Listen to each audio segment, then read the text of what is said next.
Hey guys, this is Eric Weingartner with Weingartner Racing. Today I'm busting some myths. You might have heard this myth before. The myth goes like this. You could put a rectangle port intake manifold on oval port heads and make more power. I've heard that, and probably more than I've heard put the seat down on the toilet.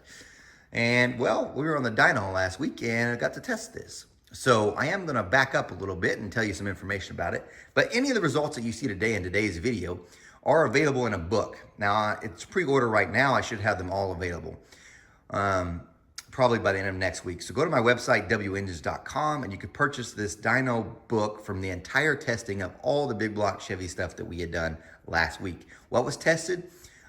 We tested 5 different heads. We tested the Brodix Race Rite 294s, which were rectangle ports, the Race Rite 270s, which were oval ports, heads, both those heads, ProMax 290 heads, ProMax 317 heads, AFR Enforcer heads, AFR 265 heads, intake manifolds, YN Track Warrior, like this one, the Edelbrock 454R, Edelbrock 454O, Edelbrock Performer RPM Air Gap, the YN Stealth intake, it's a dual plane Performer 2.0 intake from Edelbrock, and probably some others I'm just forgetting about. All that was tested, and that's in a book that's available. You could pre-order it now on my website, wengines.com. Click on the link, and even though it says pay with PayPal, you can use credit cards. But anyway, here's how this came to be. Most of you know I do the small block Chevy dyno mule stuff, been testing different ideas. Well, a customer, a guy named Nick, came up from Kansas City, or came down from Kansas City, and he brought these heads. These are peanut port heads. He wanted me to make a video of them, which I will do later.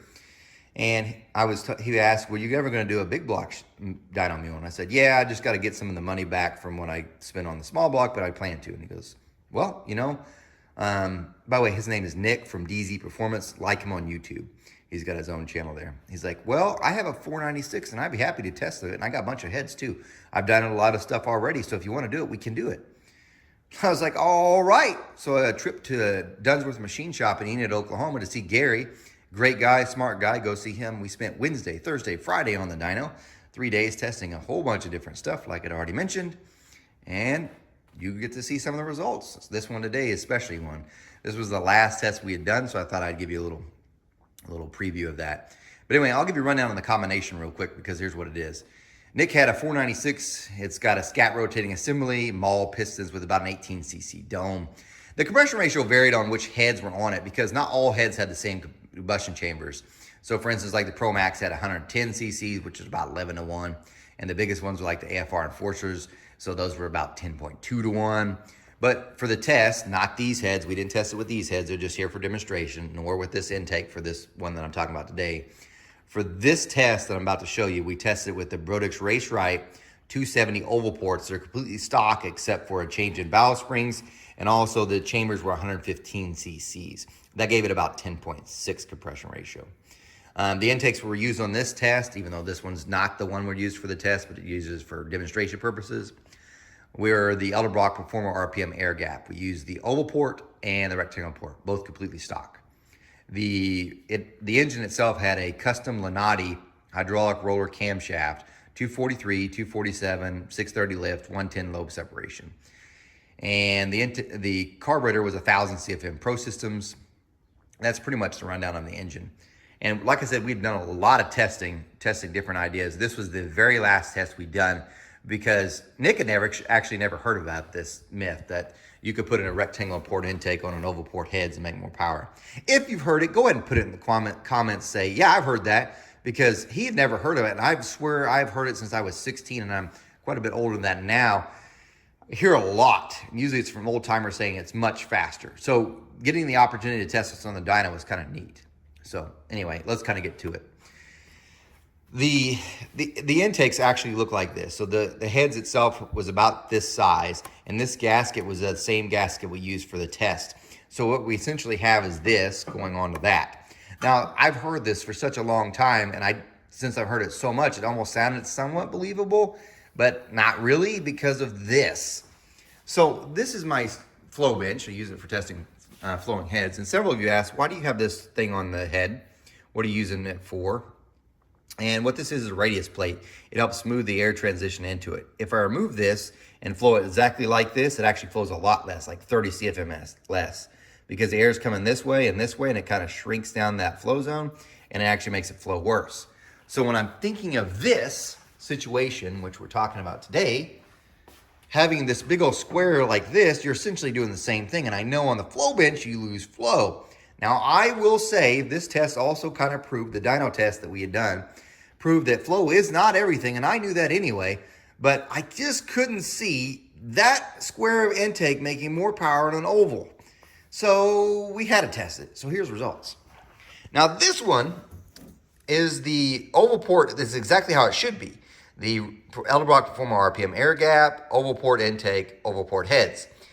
I need to tell you this too, because some of you are going to look at the numbers and think, this thing's a pooch. I'm going to go ahead and tell you, his dyno is tight. So Nick had actually taken it to his dyno, and his dyno read about 30 horsepower high. I have taken other engines that have been somewhere else, and they were 60 horsepower high compared to what Dunsworth has. In other words, Dunsworth has by far been the lowest dyno I've ever been on, which I'm okay with. I only say this because some of you are going to think that this engine did not make much power and it's a turd. Contrary to whatever your special camshaft grinder tells you, internet salesman tells you online, 781's heads on a dyno with his special custom grind camshaft do not make 750 horsepower. It for sure would not do it on this dyno. This dyno is just tight. It just is. But for the most part, it really doesn't play much of a factor into these. What you're really just looking at is comparisons. So these were dynoed on the same day, back to back. So really, we're just seeing how much power it lost from test to test. But I wanted to say that because I know some of you are going to think this engine isn't a turd. It is not. I could easily take it to another place and it will be 65 horsepower up. This would have been 685, not 620. Anyway, let's get to the numbers. This thing made 620 with the Race Rite 270 ovals, former RPM, oval port intake, 620 horsepower and about 620 torque. So pretty good. I mean, you're like, no, it's not that great.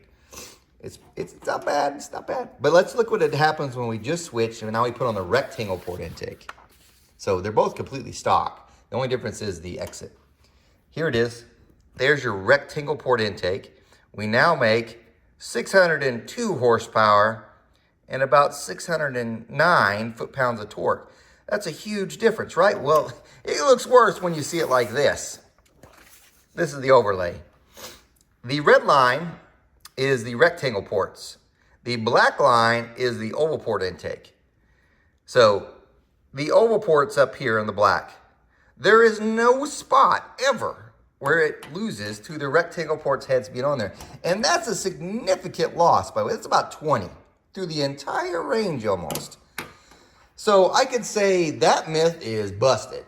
So I cannot see you making more power with a rectangle port intake on oval port heads.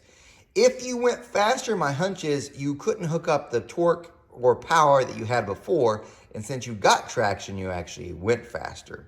As far as making more power, the results say that's a lie. Now, one thing we didn't test, in hindsight, I wish we had, if we'd done it in reverse. In other words, what had happened if we'd taken a rectangular port head, which we had, and tested an oval port instead of a rectangle port? So reverse this. Rectangle head, oval port intake, what would have happened? I wish we'd done that because that would have given another way. So this one, obviously, when you had the port match too big, and the other way would have been when the port match is too small. What would have been the difference in power? Maybe eventually we'll go back and we'll try that because it'd be cool to see. But that gives you some more information. This also kind of leads into my last video that was on Sunday, if you're in the small blocks, about how the Victor Jr. And I'd said, well, the Victor Jr. itself was ported to a 1206, was actually bigger than the heads. And I could say from this standpoint, it doesn't look like that helps you ever. Anyway, guys, thanks for watching. Remember, I'm no Superman. You guys, take care.